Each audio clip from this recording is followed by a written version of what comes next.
Olá, meus queridos amigos, sejam bem-vindos aqui ao nosso canal Fala Sério Pastor. Olha, quebramos a marca dos 50 mil inscritos e que alegria, viu? Eu fiquei muito feliz porque nosso canal não tem nem 2 anos ainda e já chegamos a esta quantidade de pessoas. Isso significa que você tem apreciado o nosso canal, o nosso conteúdo, tem compartilhado com outras pessoas e esta família está crescendo cada vez mais. Eu fico muito feliz, agradecido a Deus, mostra também a relevância daquilo que nós produzimos aqui. E eu peço que você continue orando por nós, né? Para que o conteúdo continue sendo produzido com qualidade, que seja algo que realmente fale ao seu coração, que seja benéfico para a sua vida cristã e para a igreja também, tá? Hoje um vídeo é muito especial. Nós vamos falar da história de um homem que sobreviveu a um acidente de avião. O avião caiu e ele saiu ileso deste acidente. A história dele foi contada em diversos jornais, talvez você que esteja me assistindo vá lembrar dessa história. E eu fiquei muito feliz em entrevistá-lo, porque ele contou assim o testemunho dele desde antes dele conhecer a Jesus até este momento do acidente. E eu queria que você prestasse muita atenção, porque foi um testemunho muito legal, foi uma conversa bem interessante, e eu sei que vai impactar você também. Então, fica com a gente até o final, já se inscreve no canal se não é inscrito, deixa aí o seu like e compartilha esse vídeo com todos os seus amigos.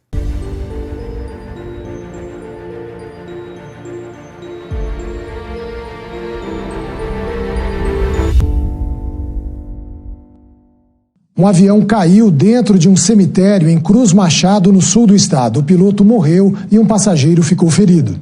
Os destroços do avião ficaram espalhados pelo cemitério. O que sobrou da cabine ficou ao lado deste muro, que quebrou com a queda. O avião ultraleve monomotor modelo Bravo 700 caiu por volta do meio-dia. O piloto Luiz Fernando Chinkiewicz, de 34 anos, morreu na hora. O passageiro Clodoaldo Marques Gomes, de 46 anos, sofreu ferimentos leves e foi encaminhado para o hospital. Segundo informações de testemunhas, a aeronave começou a voar bem baixo e depois caiu ao lado da capela mortuária no cemitério de Cruz Machado, bem no centro da cidade. Ainda não se sabe o que pode ter acontecido com o avião. Agora, uma equipe da Força Aérea Brasileira vai investigar o caso. Eu estava em casa, sentado na varanda lá, quando estava sobrevoando umas horas, ela fez meio assim, ó. Eu pensei, mas não tá certo alguma coisa. Ela pegou e fez a volta por aqui, daí quando foi lá, daí quando eu veio aqui, eu só vi aquele poeirão assim que levantou. Peguei o carro, já vim aqui, quando eu cheguei aqui já tinha pegado fogo já. Bruno é funcionário do cemitério e estava no local bem na hora do acidente. Ele conta que antes da aeronave pegar fogo, o sobrevivente conseguiu tirar o corpo do piloto. E daí ele só me falou, meu Deus, e só arrastei meu companheiro só para não ficar no meio do fogo.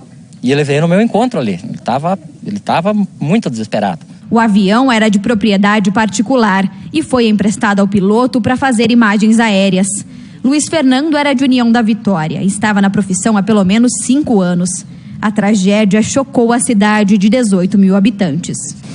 Não, aqui nunca. Avião nunca. Nunca vi uma coisa dessa. Com 57 anos, nunca vi uma coisa dessa, né? Primeira vez.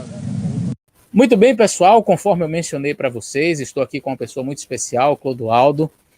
Ele vai contar um pouco da sua experiência, como foi que Deus o alcançou, por onde ele andou. Ele tem experiências assim marcantes, viveu afastado de Deus, depois Deus o encontrou.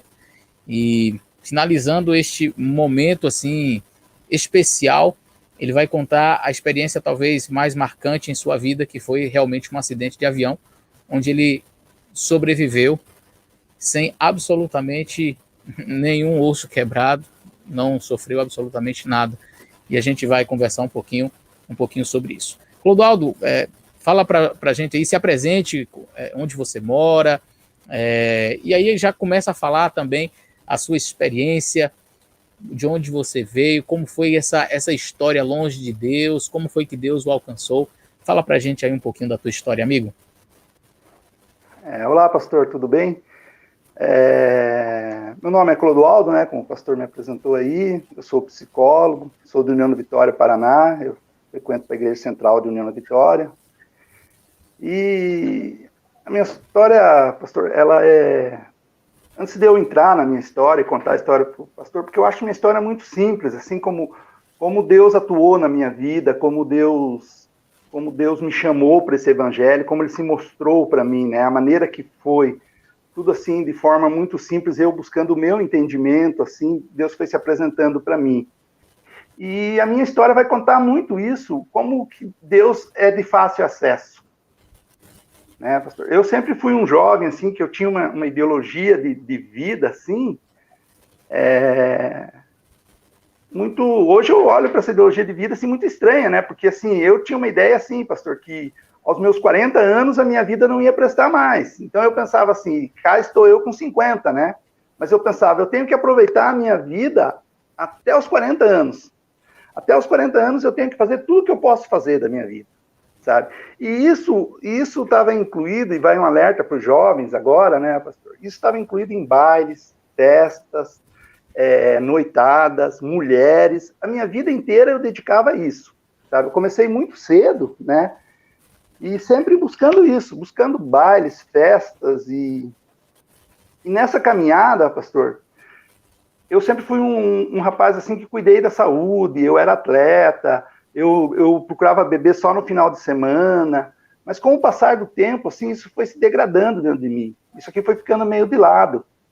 E eu tinha meus princípios, e quando eu conheci as drogas, porque eu cheguei até a conhecer as drogas, eu já estava até casado, né? Mas quando eu fui a esse ponto, minha vida não tinha mais princípios nenhum, né? Então eu estava vivendo casado, né? Quando eu conheci minha esposa, ela era cristã, e eu tirei ela do meio cristão. Ela era católica, ela era da Renovação Carismática, e eu tirei ela desse meio. Eu trouxe ela para o mundo. Mas só que como eu tinha essa ideologia de gênero que eu não podia perder minha vida, eu tinha que aproveitar minha vida até ao máximo, eu nunca fui fiel no meu casamento. Sabe? A gente se conheceu com 20 anos, ela tinha 15 anos, eu tinha 20. Então eu vivia minha vida intensamente, né? Eu vivia minha vida intensamente e a gente foi morar junto, ela tinha 20 anos quando a gente foi morar junto, eu tinha 25 anos. Mas eu não queria perder minha vida. Então, pastor, eu vivia assim na noite, eu tinha muitas amantes, eu sempre estava buscando mulher, eu sempre estava atrás disso, sempre eu queria viver minha vida intensamente, até que eu cheguei nas drogas. Mas quando eu cheguei nas drogas, uma coisa que é importante falar, assim, eu tive um período curto esse período na minha vida, mas quando eu cheguei nesse período, uma coisa que me fez sair disso, e eu comecei a meditar muito nisso, foi minha família. Sabe, pastor, eu comecei a pensar assim, mas eu não fui criado assim. Eu disse, poxa, meu avô me criou, meu avô me ama. Meu avô já não era mais vivo nesse período. Assim, meu avô me amou, meu avô me cuidou, minha mãe, minhas irmãs. Eu comecei a pensar muito na minha família, e aqui eu quero deixar uma mensagem para os jovens, que de repente está entrando nessa, ou de repente quer experimentar isso. Pense que você tem um pai. Pense que você tem uma mãe que te ama, sabe? Que você tem alguém assim que vive por você, que te adora incondicionalmente. E isso pesava para mim. Eu dizia, não, eu estou decepcionando minha família. E isso fez com que eu parasse com isso, sabe? Isso fez com que eu parasse. Mas não fez eu parar com minhas noitadas, eu não pensava nisso. E minha esposa foi se cansando e chegou um momento assim que a gente já não se amava mais, a gente tinha uns 10 anos de relacionamento, mas não... E um dia eu procurei ela não quis nada comigo e tal, e daí eu falei, quer saber, eu tô indo embora, falei pra ela. Era uma noite, eu peguei todas as minhas roupas, joguei no porta-mala do carro e fui embora. Fui morar na minha lan house, na época eu tinha uma lan house, e fui morar ali. E eu era uma pessoa que nessa busca, uma das coisas que eu mais gostava, pastor, era de carnaval. Eu era doente por carnaval.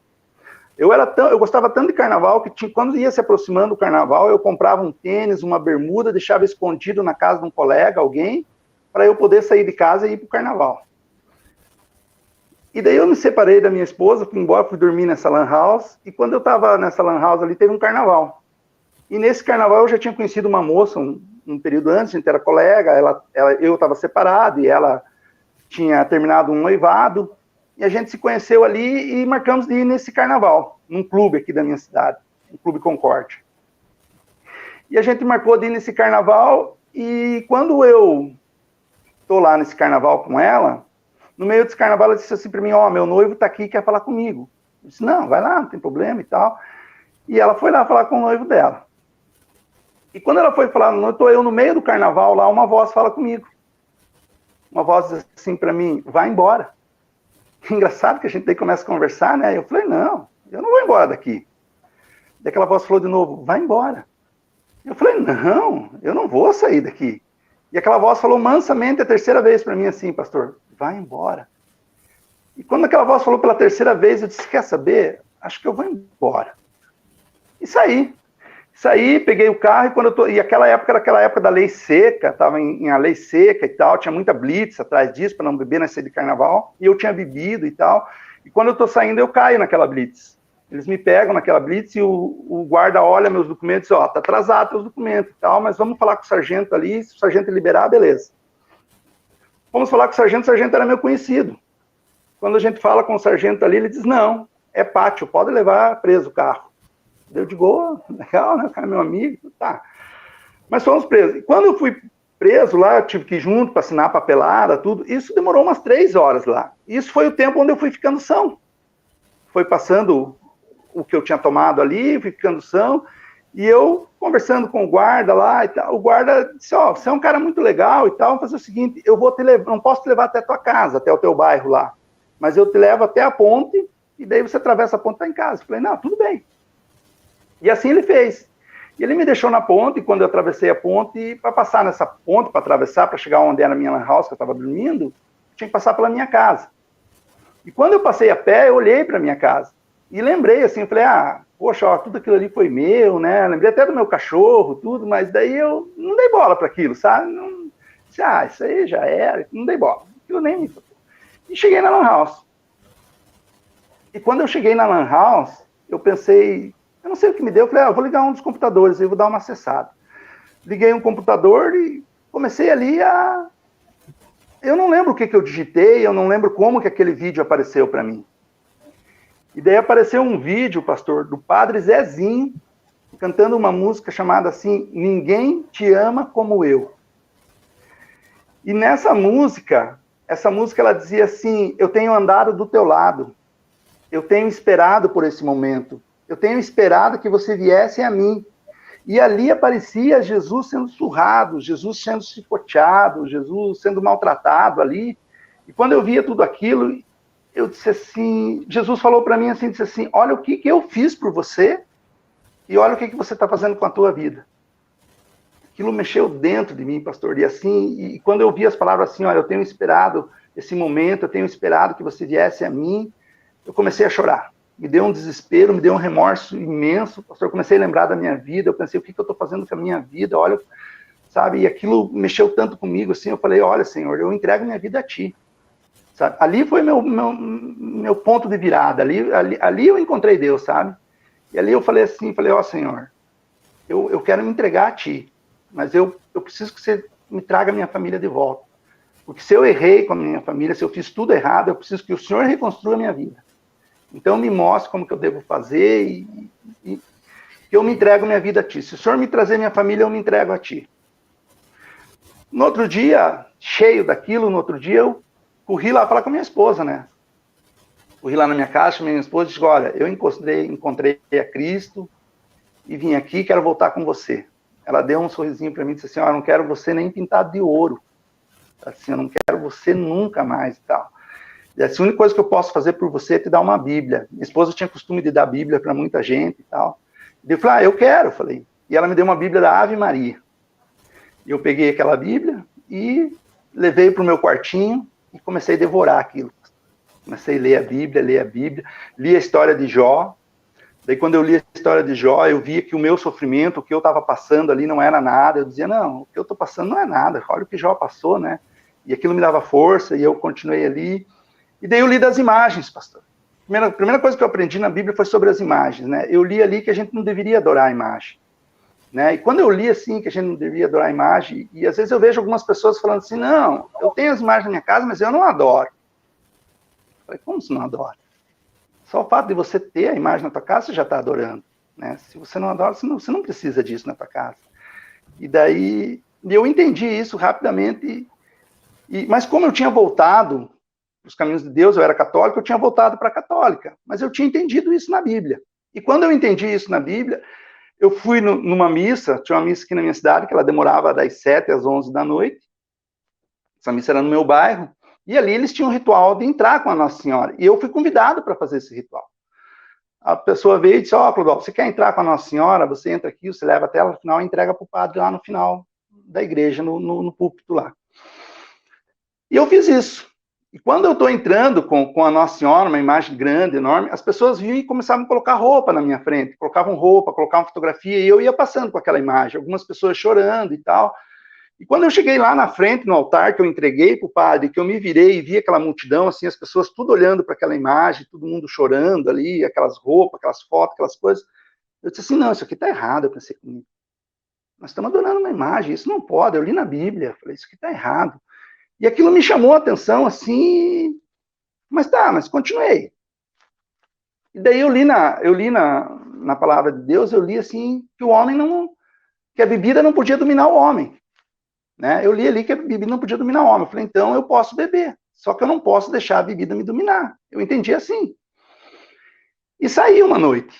Quando eu saí essa noite, eu fui lá, tomei uma, tomei duas. Quando eu cheguei para tomar a terceira, eu digo, não, a bebida não pode me controlar. Não vou beber mais. E não bebi, e falei, vou embora. Isso aqui não tá legal, vou embora. Quando eu tô saindo, eu encontro umas amigas. E elas estavam com um litro de voz, tudo, vem cá, vem aqui, tá, vamos sair. E eu entrei com elas e saí. Para resumir, virei à noite. Cheguei em casa no dia 7 horas, no meu quartinho, bêbado. E daí, quando cheguei, eu me deparei com a minha Bíblia aberta. Quando eu olhei para aquela Bíblia, me deu um remorso tão grande. E eu olhei e pensei assim, falei, é assim que você quer servir a Deus? Eu tinha feito uma noitada, né? Eu pensei assim, é assim que você quer servir a Deus? Aquilo me tomou um remorso grande, tudo. Falei assim, nunca mais eu bebo. Mas tá, e continuei estudando a Bíblia, indo para o meu quartinho, estudava a Bíblia e tal. E continuei ali. E daí, daqui a pouco, pensei em desistir.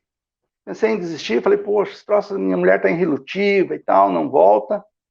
Veio um ex-rapaz que trabalhava comigo, ele era piloto de avião, e ele era um ex-evangélico. E ele foi me visitar na Lan House. E eu contei um pouco do que estava acontecendo comigo ali e tal, da minha vontade de desistir. Ele disse, não, Clodoaldo, você não sabe o que está acontecendo com você? Eu falei, não, o que está acontecendo? Ele disse, você está passando uma aprovação, cara. Isso é uma aprovação, você tem que passar por isso. Daí eu falei, é assim então? Eu falei, então tá, então eu vou caminhar aí. Mas a coisa estava muito difícil, pastor, sabe? As coisas não caminhavam, e minha esposa irrelutiva, não conseguia acertar nada, muita gente vinha de fora, atrás de mim, para fazer as coisas que eu já fazia antes. Então eu estava de novo a ponto de desistir. Foi quando tinha uma família que frequentava a minha Lan House, e essa família tinha um homem chamado Ricardo. E o Ricardo, ele era um cristão, e o Ricardo foi lá e falou assim para mim, eu contei minha história para o Ricardo disse assim, Clodoaldo, não desista da tua família. Deus vai te devolver a tua família. Ele falou, só que você tem que lutar por ela. E eu falei, tá bom. E continuei, fui lendo a Bíblia e tal, e tal. Só que assim, era muita coisa, pastor, era muita coisa. Era mulheres que vinham na minha Lan House, eram meus amigos que vinham me procurar, e minha mulher irrelutiva, tudo. E daí chegou uma sexta-feira de um final de semana, eu assim, durante a tarde eu já tinha pensado, falei, quer saber? Hoje eu vou desistir de tudo. Hoje eu desisto de tudo, eu fui longe demais. Daí quando estava fechando a Lan House, eu estava pensando, falei, não, eu fui longe demais, Deus não me quer mais. Falei, eu vou desistir disso aqui, eu não quero mais saber disso aqui, eu vou fechar essa Lan House, eu vou para o mundo agora, pensando comigo, né? E estava fechando ali. Quando terminei de fechar a Lan House, aquela voz falou assim comigo, mas faça a última oração. E aquela semana, pastor, eu vinha orando assim, eu vinha pedindo para Deus, e eu dizia assim para Deus nas minhas orações, eu dizia, Senhor, pega pela minha mão e me guia. Pega na minha mão e me mostra o caminho, senão eu vou me perder. Eu vou me perder se o Senhor não pegar na minha mão. E daí aquele dia que aquela voz falou para mim, faça a última oração, eu me ajoelhei ali e falei, Senhor, eu não sou digno de pegar na sua mão, mas se o Senhor me der a pontinha do seu dedo, eu vou ser salvo. E nisso eu levantei. Quando eu levantei ali, pastor, aquela voz falou de novo comigo, leia o último verso bíblico. E eu tinha o costume de, sempre que eu ia orar, eu abria a Bíblia e me debruçava em cima dela. E aquela voz falou para mim, leia o último verso. E eu peguei onde estava aberto, aleatoriamente, ali onde estava, e fui ler Isaías 41:13. Lá diz assim, eu sou o Senhor teu Deus. Eu te pego pela tua mão direita e te digo, não temas, porque eu te ajudo. Pastor, quando eu li isso, para mim foi como se Deus pegasse assim nas minhas costas, me erguesse de pé assim, e dissesse, vá porque eu estou com você. Você vai vencer. Siga em frente, porque eu estou contigo. E quando... Ali eu vi que... Ali eu renovei tudo, ali eu vi que não. Agora eu... E tudo isso eu ia passando para minha esposa. Tudo isso eu ia passando para ela, e daí nesse meio período a gente foi meio que voltando. A gente voltou e eu falei para ela, olha, eu estou lendo a Bíblia aqui e tal, e aqui eu trabalho de domingo a domingo, essa lan house aberta, e eu li na Bíblia que o sábado é o dia do Senhor. Falei, aqui na Bíblia, eu vou sábado. Falei, então assim, ó, nós vamos guardar o sábado. O sábado vai ser para nós. E ela disse, não, tá certo. E daí eu falei para ela assim... Você não conhecia aí Igreja Adventista do Sétimo Dia, nessa época aí? Nunca tinha ouvido falar, pastor. Nunca tinha ouvido falar da Igreja Adventista. Nunca conhecia nem o emblema da Igreja Adventista. E engraçado que a 2 quadras da minha casa tinha um comércio, um mercado, que era de um adventista. Eu sabia que ele ia para uma igreja, que ele tinha uma igreja, tudo, sabia que ele era evangélico. Mas nunca vi o emblema da igreja. Nunca vi falar de Igreja Adventista do Sétimo Dia. E daí eu comecei a guardar o sábado, porque eu entendi na palavra. Ali, quando você procura na Bíblia, você vai se deparar com o sábado. E eu falei, olha, aqui só fala sábado, nós vamos guardar o sábado. E eu guardava o sábado à meia-noite, sexta-feira eu trabalhava com a lan house até 11 horas, e daí ia lá, e já quando dava 11 horas, eu começava a dizer, ó, pessoal, tem que fechar e tal. E fechava a lan house. E daí só voltava a abrir, sábado de meia-noite não abria, daí voltava a abrir no domingo. Mas era de meia-noite a meia-noite que eu guardava o sábado. E comecei a guardar o sábado com ela, tudo. E falei para minha esposa, falei, olha, eu estou lendo a Bíblia, eu entendi aqui que a gente tem que se batizar. Falei, quem quer ser salvo tem que se batizar, e a gente precisa se batizar. Falei, não sei você. E ela disse, não, então... Falei, olha, nós precisamos de uma igreja. Falei para ela. E para minha surpresa, ela disse assim, olha, só não pode ser católica. Daí eu estranhei aquilo, porque ela tinha sido da renovação, tudo, né? Com todo respeito aos meus irmãos católicos, eu sei que tem muita gente sincera lá dentro, né, pastor? Em todas as igrejas. Mas foi uma surpresa ela falar aquilo para mim. Eu falei, não, nós vamos achar uma igreja que esteja de acordo com o que eu estou lendo. Eu falei, eu quero uma igreja que bata com aquilo que eu estou lendo aqui, falei para ela. Falei, nós vamos procurar essa igreja. E nesse meio período, ela ia e contava para uma colega de trabalho dela. Ela dizia, e essa colega de trabalho dela me conhecia. Então, assim, quando ela contava as coisas, ela dizia, nossa, mas não pode. Então ele está lendo a Bíblia. Daí ela dizia, ele está lendo a Bíblia. Daí ela falou, nossa, mas não pode isso. Ela ficava admirada e assustada. Ela dizia, como que esse homem que é desse jeito aí agora está dessa forma, né? E ela dizia, não, ele está lendo a Bíblia e tal, e ele quer se batizar. Daí ela falou para ela, ele quer se batizar? Então faz assim, manda ele lá na minha igreja, lá na igreja eles batizam. Daí quando a minha esposa veio e contou isso, eu falei, então nós vamos lá na igreja dela. E passou uma semana, passou 2 semanas, na terceira semana, eu pensei, bom, nós vamos começar a procurar uma igreja, eu preciso orar para Deus. Daí eu fui e falei para Deus assim, pastor, eu falei, Senhor, eu vou procurar uma igreja. Mas na minha cabeça, pastor, eu ia passar por várias igrejas, né? Eu ia passar por 10, 20 igrejas. Eu disse assim, Senhor, eu vou procurar uma igreja. Mas eu quero uma igreja que guarde seus mandamentos. Eu quero uma igreja que seja exatamente como eu estou lendo na Bíblia. Eu quero uma igreja que seja a sua igreja.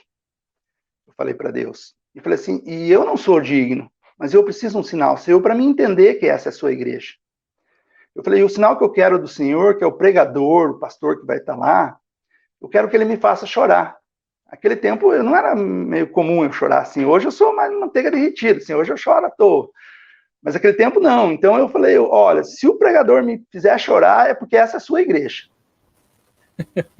Tá, aí a gente foi lá na igreja.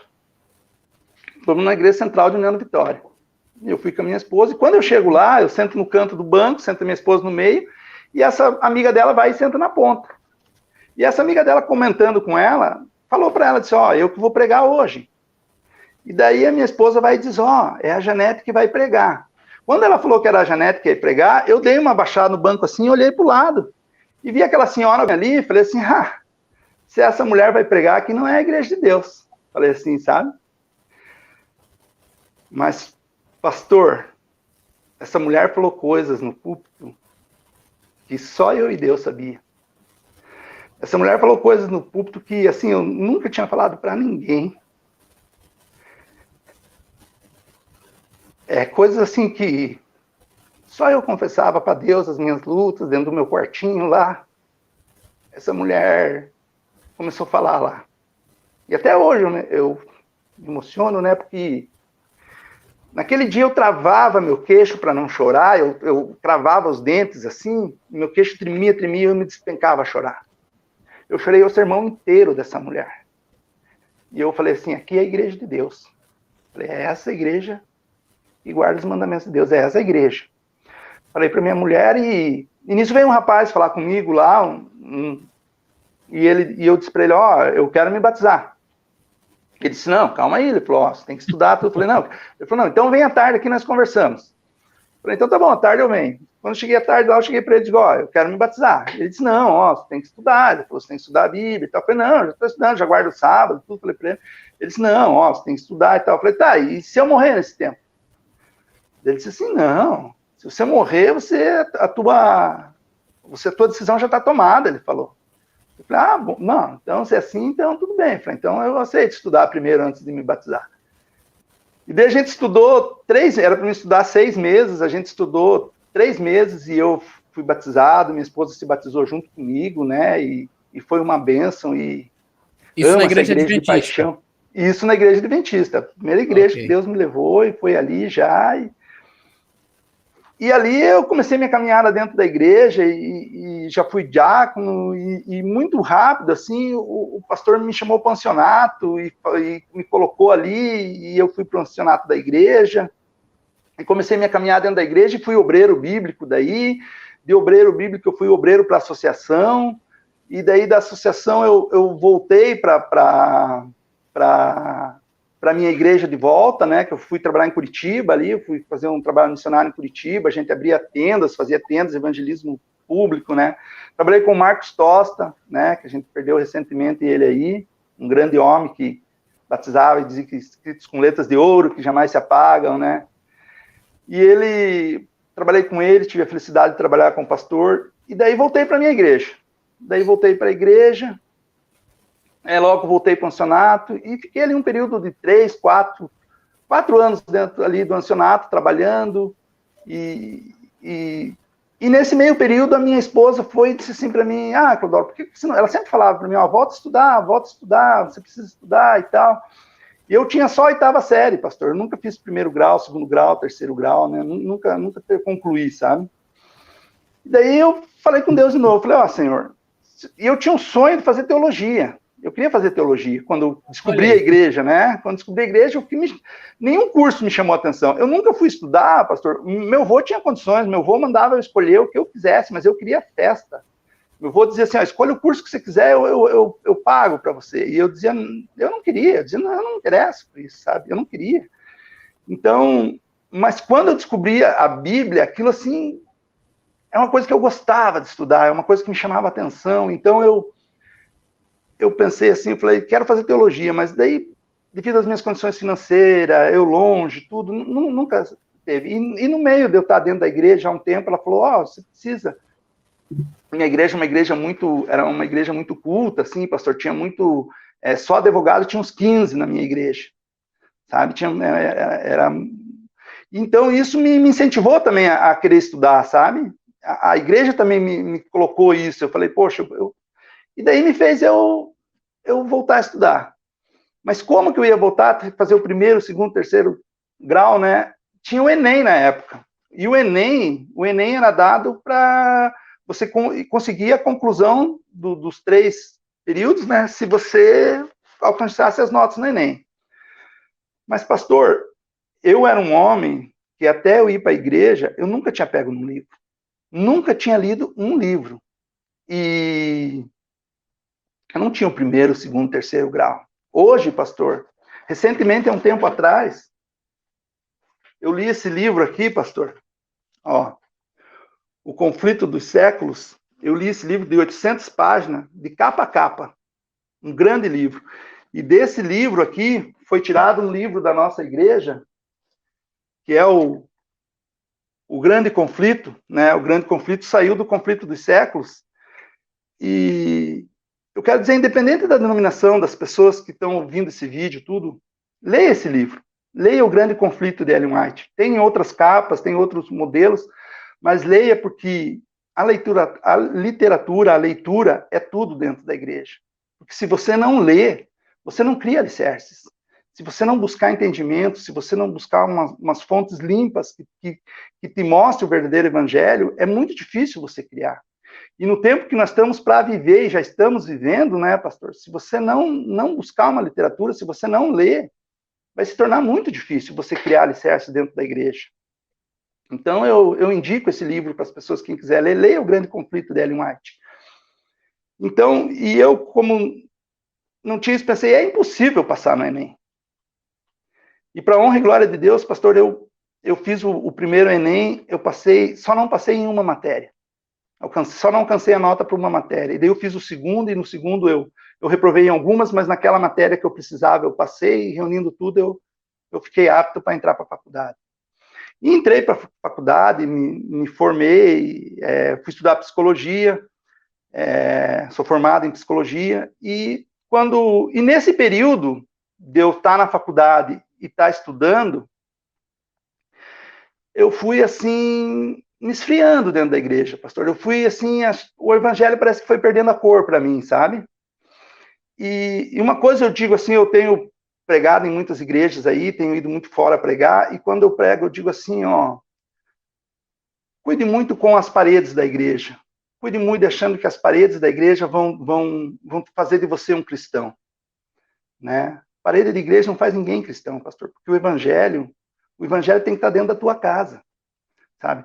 O evangelho é você acordar de manhã, ler pelo menos um capítulo da Bíblia, pelo menos você fazer uma meia hora de oração, pelo menos você entregar as primeiras horas da manhã, você tem que buscar isso, principalmente agora, né, pastor?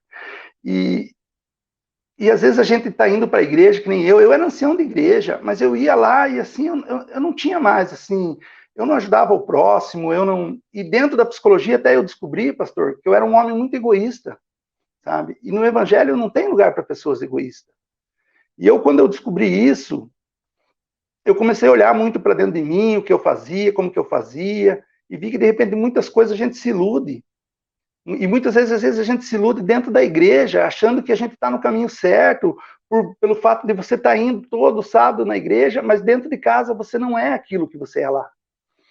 E daí eu vi que a igreja estava fazendo um requisito na minha vida que assim, era como se fosse um clube.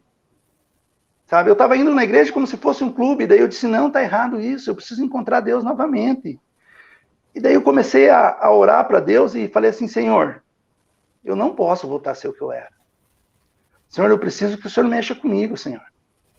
Eu estou na tua igreja, eu sou líder dentro da tua igreja, Senhor, e eu estou sem fazer nada.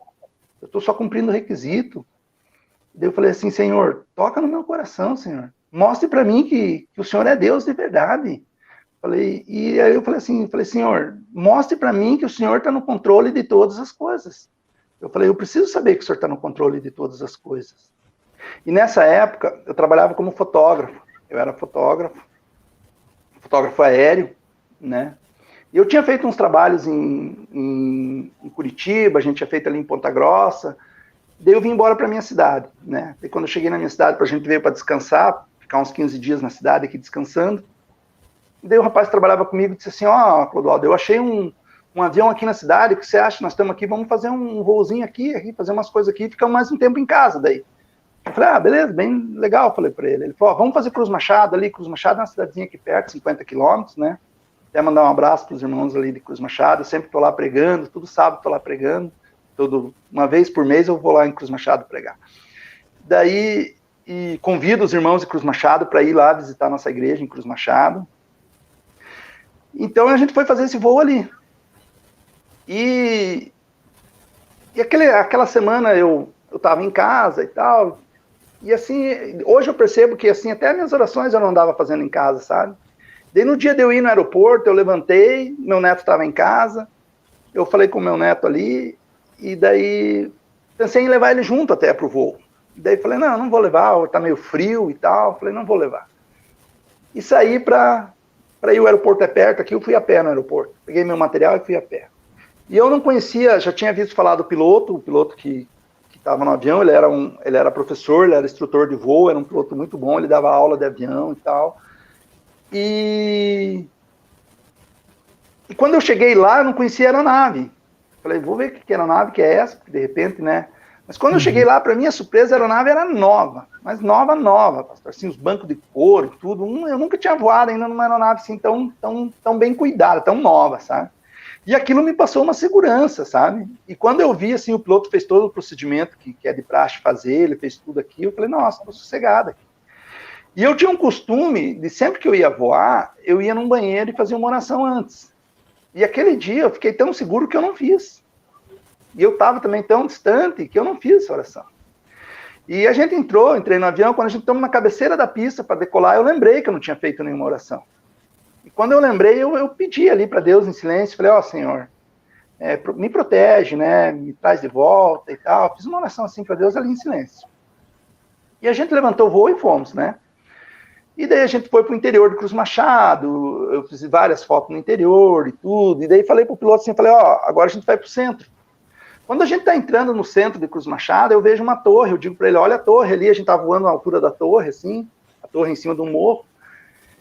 E ele disse, não, estou cuidando da torre, estamos cuidando da torre e tal. E daí eu falei assim, então, pega essa avenida aqui que eu vou bater as fotos dessa avenida. E ele foi indo na avenida e eu fui batendo as fotos. Quando eu chego no final, eu vejo o cemitério. Quando eu olho o cemitério, eu digo assim para ele, pode voltar. E quando eu digo pode voltar, ele diz, tem alguma coisa errada. E deu uns 2 puxão no manche, assim, e eu vi que o avião foi de bico, e eu disse, não, cara. Falei assim, não, cara. E daí, quando eu falei não, eu vi que a gente ia cair, eu gritei assim, Jesus me salva. E daí eu gritei a segunda vez mais alto ainda, falei, Jesus me salva. E quando eu gritei a segunda vez mais alto, assim, eu levei a mão na frente, eu escutei aquele barulho, assim, bateu, assim. E eu fiz assim com a cabeça, fui tentar sair pro lado direito, assim, eu bati num muro, achei que era um muro, depois eu descobri que era uma capela. E daí eu levantei, assim, olhei, tinha um clarão do meu lado, assim, eu levantei naquele clarão, saí, assim, olhei. E daí eu olhei pro lado, o piloto estava caído, com os ombros, assim, um pouco para fora da aeronave, assim, ele caído. Eu peguei ele pelos ombros e fui puxando ele para fora. Pensei, se ele quebrou alguma coisa, né, e tal, eu vou puxar ele bem devagar. Fui puxando ele devagarinho, e quando eu tirei, eu vi que a cabeça dele caiu muito para trás. Eu digo, não, ele está morto. Soltei ele. Mas quando eu soltei, eu andei uns 5 quilômetros, eu pensei assim, não, mas ele pode estar desmaiado. E voltei. Quando eu voltei, a aeronave já estava pegando fogo, sabe? E daí eu voltei, já tinha uma pessoa junto comigo, pegou nos pés dele, eu peguei nos ombros dele, a gente ergueu ele e fomos levando ele. Quando eu estou levando ele assim, eu vi que a cabeça dele caiu muito para trás, sabe? Daí eu falei, não, ele está morto mesmo. E depois a enfermeira me relatou que realmente ele se quebrou, ele se machucou bastante, mas o que foi fatal para ele, porque ele quebrou o pescoço, né? Então, e daí eu ali naquilo, daí começou a encher de gente e tudo, e nisso eu conhecia o ex-prefeito de lá, que era o Toninho, porque nós tínhamos feito um Caleb lá, e no Caleb eu tinha conhecido o prefeito lá. E o Toninho chegou ali naquela hora. E quando o Toninho chegou, eu agarrei na mão dele, assim, no braço dele, assim, e falei, Toninho, por que Jesus me salvou, Toninho? E eu disse, Toninho, eu pedi para Deus e Jesus me salvou, Toninho, por que Jesus me salvou? E ele dizia, calma, Clodoaldo, ele dizia, calma, eu dizia, não, Toninho, por que Jesus me salvou? Eu falava para ele assim, por que ele me salvou? E ele dizia, senta aqui, me trouxe uma água, eu fiquei sentado, e daí ali encheu de gente, começou a vir muita gente ali, e eu caminhei ali no meio da multidão, ali já ninguém mais sabia que era eu, que era um dos acidentados, né, e eu sentei no meio fio ali, comecei a tomar uma água, e nisso chegou a ambulância, né, e as pessoas, cadê eles, tal, todo mundo muito assustado ali com aquilo, e as pessoas tentando apagar o avião com uma mangueirinha lá, o fogo do avião, né, e as pessoas tudo muito assustadas, e nisso veio as enfermeiras, ele aqui, é ele e tal, elas falaram, vamos, eu falei, não, tô tudo bem, vai lá, atendam ele lá. Ela falou, não, mas vamos levar o senhor até a ambulância. E nisso ela me levou na ambulância, e ela disse, não, o senhor sente aqui, e tem um banquinho que é da enfermeira dentro da ambulância, e ela só virou aquele banquinho e falou, sente aqui, a gente já volta. E eu sentei ali, mas nisso o motorista veio e fechou a porta da ambulância. Ele veio, fechou a porta da ambulância, E ele entrou lá dentro e ligou e saiu. Quando ele sai, eu vou para frente, assim, quase caio e me agarro naquele cinto. Daí peguei um cinto que estava pendurado ali, me agarrei, e aquela ambulância, imagine, né? O cara foi e eu lá dentro.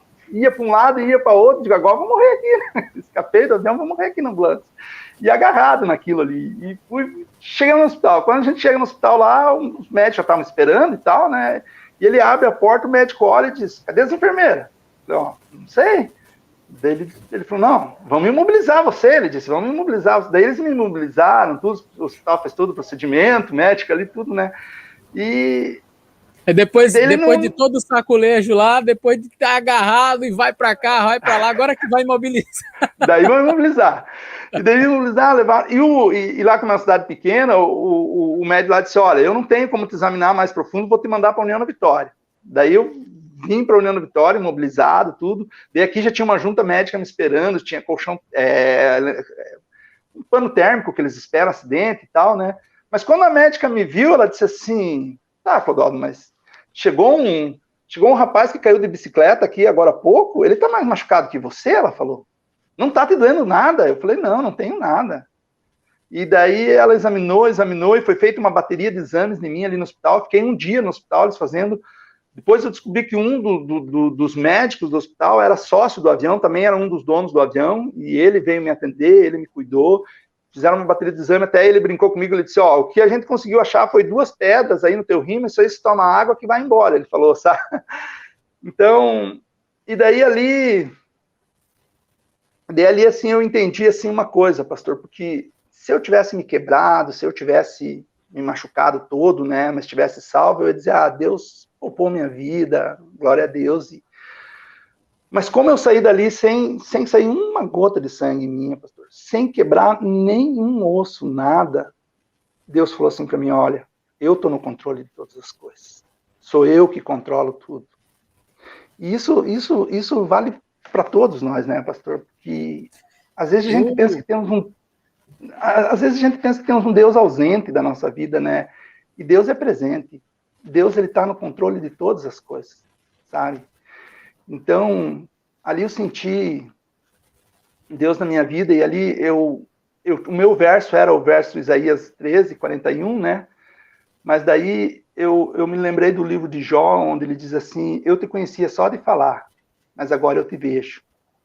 Para mim foi como se eu visse Deus, sabe? Agora eu vi Deus. Eu vi Deus atuando na minha vida, eu vi Deus, eu posso dizer, eu vi Deus, assim. Então, assim, quando a gente se coloca na mão de Deus, pastor, esse evangelho simples, Deus faz os milagres. Deus é presente na nossa vida, né? E tudo que Deus fez na minha vida, da onde Ele me tirou, em alguns momentos que eu usei droga, pastor, eu ia nesses bares, nesses lugares, a gente entrava naqueles banheiros imundos, sujos, e se ajoelhava ali para usar algum tipo de droga, né? E hoje, quando eu vou pregar nas igrejas, pastor, antes de eu pregar, eu vou num banheiro e me ajoelho, e sempre lembro, digo, eu sei de onde o Senhor me tirou, pastor. Deus, eu sei de onde que Deus me tirou, sabe? Eu sei o que Deus fez na minha vida, e eu peço, assim, que Deus sempre me use, e peço que Deus, assim, sempre me encaminhe nos caminhos dele, né?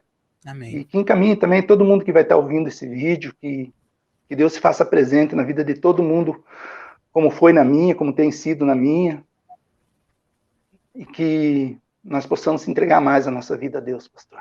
Amém. Amém. Inclusive, essa história do Clodoaldo, ela teve uma repercussão nacional. Eu não sei quantos de vocês vão lembrar, mas essa história passou nos jornais, passou no Cidade Alerta, passou em alguns programas de televisão, conforme vocês estão vendo na imagem, nessas imagens que eu estou apresentando aí. Vocês podem ver aí as cenas, você pode verificar, inclusive, como ficou o avião.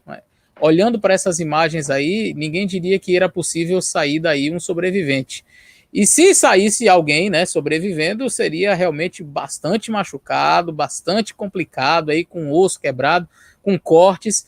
Sair uma pessoa sem uma gota de sangue de um acidente como esse é praticamente impossível, a não ser pelo poder de Deus, pela mão de Deus. Então, como vocês estão vendo aí nessas imagens dos jornais da época, aqueles que noticiaram, E essas fotos aí demonstram realmente um milagre grandioso do nosso Deus na vida do nosso irmão Clodoaldo.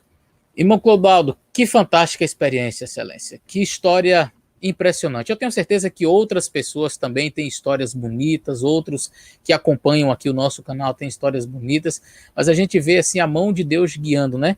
Você, desde o momento que estava ali, né, longe de Deus, sem conhecer a verdade, andou por este mundo, provou do que o pecado pode oferecer, andou nos caminhos tortuosos dessa vida, mas o Espírito Santo sempre trabalhando na sua mente, sempre falando com você. Eu achei interessante as suas percepções assim bíblicas, né? Lendo a palavra de Deus, você descobriu sozinho, sem pastor nenhum, sem estudo bíblico algum, sem nenhum adventista te influenciar, você descobriu verdades bíblicas da palavra de Deus, inclusive a questão da observância do sábado, sem absolutamente ninguém falar nada. E como Deus foi guiando você, restaurando a sua vida física, restaurando o seu casamento, a sua parte emocional, firmando você espiritualmente, na verdade, e mesmo depois de convertido, de estar batizado com a sua família, passando por um momento de esfriamento espiritual que acontece também na nossa vida, né? Nós passamos por isso. Sim.